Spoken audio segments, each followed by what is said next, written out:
Hi guys, ito na pala yung part 2 na nagperya kami.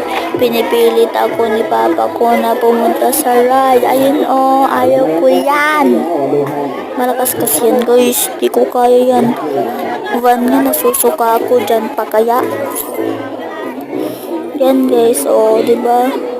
Tapos sa kabila dyan, nagsisigaw-sigaw sila. Talaga, tapos dun naman masaya sila. Diba? Tapos dyan, sumisigaw-sigaw sila kahit nakaupo lang.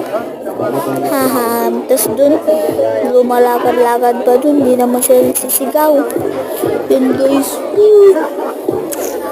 Lumalakas-lakas guys. Hindi ko kaya yan.